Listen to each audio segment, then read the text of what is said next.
I'll go at the question another way. In Yeah. this moment, is the president leading? The president is the president of the United States, and he is leading. And to be very clear, as it relates to this, I've said this many times before, moments ago, and I'll say it again. We have done the strategy before. This is not new, where we have said Congress needs to deal with this. This is their number one job, is to keep the government open. And there was an agreement on the table, not just an agreement, a bipartisan agreement. Speaker Johnson created this mess. He needs to fix it. Period. To be Period. clear, the strategy is he is leading by staying in the background. The strategy is the Congress, Republicans in particular, need to do their jobs and get out of their own way and focus on the American people, not their billionaire friends. That is what needs to happen, and that's what the president wants to see. Does the president believe that the U.S. debt ceiling should be eliminated? You all know where the president stands on this. His focus right now is keeping the government open. That's what he's going to focus on.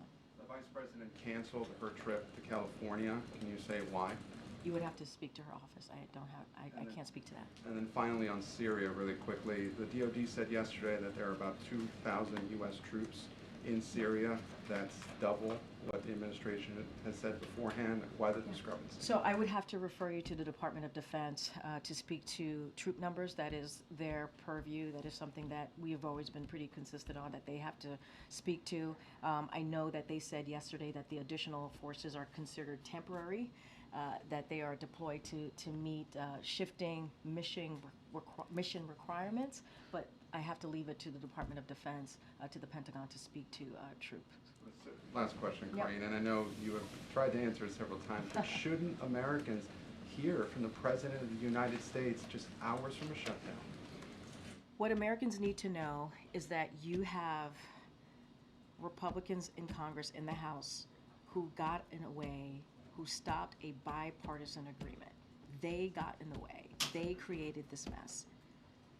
And I said this earlier when I said, and you all know this, or you report this, it is not easy to get to a bipartisan agreement here in this town. And there was one. Both sides sat down. They came to an agreement, which is a good thing for the American people. We thought we were moving in that direction. And Republicans decided to instead listen and give space to their billionaire friends and not put the American people first. That's what is happening. That's what we're seeing.